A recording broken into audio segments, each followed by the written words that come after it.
If you're shopping for a Porsche 911, then congratulations, but also good luck, because the range is quite frankly bewildering. You can keep things simple and relatively cheap by going for an entry-level Carrera, or you can empty your bank account chasing the supercar level performance of a 911 Turbo S. And there's literally dozens of other options in between.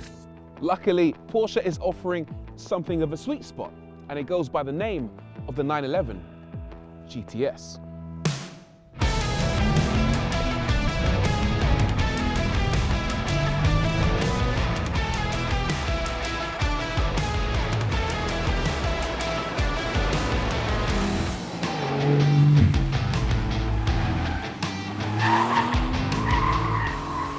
What is a GTS? Well, 11 years ago, it started life as a kind of 911 Carrera S remix. It had very similar ingredients to that car, most of which could be had as options on the Carrera S anyway, as well as a modest increase in power. As a result, it never quite captured the imagination. With this latest model though, Porsche has tried to make the GTS a little more unique, and in doing so has tried to give customers a legitimate reason to lust after one. Have they had any success? Well, at the very least, they have my interest. The previous generation GTSs weren't so much a sweet spot, they were more of a no man's land really, because they never really offered anything that made me want to buy them over any other models in the 911 lineup. But this one is a bit different. In fact, if you look at some of the raw ingredients, you could argue that the GTS is kind of like a mini 911 GT3 Touring that you can actually buy, or in some cases, a mini Turbo S, but for far less money. First things first, they've hiked up the power. It still uses the same 3-litre turbocharged flat six that you get in the normal Carrera S, but power has been boosted by 30 HP, so now it makes, 480 PS, and it feels much more lively. What does that mean for acceleration? Well, it's very quick. The car's available with either a PDK or a manual gearbox. The PDK comes as standard, and it also comes with the Sport Chrono package as standard, which includes launch control. Off the line, it will do 0 to 62 in 3.4 seconds, which incidentally is about the same time as the 911 GT3.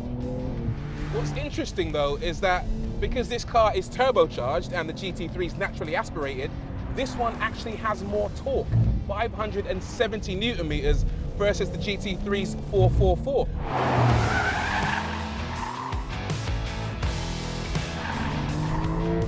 Do you know what? In the real world, it feels quicker than the GT3.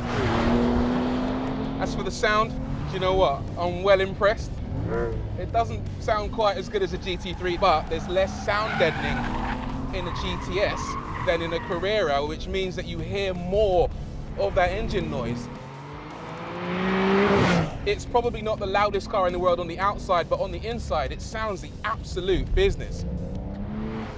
And Porsche hasn't simply thrown power at the GTS. They've also given it some pretty serious underpinnings. They've taken the mixed width 20 and 21-inch center lock alloy wheels, iron brake discs, 911 turbo derived suspension with helper springs on the rear dampers to assist in keeping the wheels on the ground at all times, and updated Porsche adaptive suspension management that Porsche is so proud of they're apparently planning to incorporate on future versions of the turbo.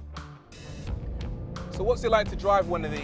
Well, the cabin, I've got to say, does have a slight GT vibe about it. It's got the new version of Porsche's PCM infotainment system. It's also got a ton of, well, Alcantara really around the steering wheel, around the gear selector, dashboard, and on the seats. You get Sport Seats Plus as standard, which come with a little bit more shoulder support, which means that you don't get thrown around in your seat quite as much as in the standard sport seats. As for the suspension, well, you can definitely feel it's a bit more hardcore, a bit more purposeful than in a standard Carrera. It feels much closer to a GT3, in fact.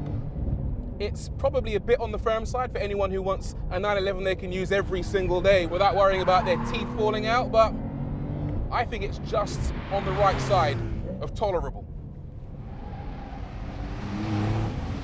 pick up the pace a bit, put it into Sport Plus mode, and then you start to get a sense of what this car's like to drive when operated in anger. And it really is a serious machine. It's really, really glued down, I think. You have to be quite physical with it, be quite violent with it in order to get it to brake traction.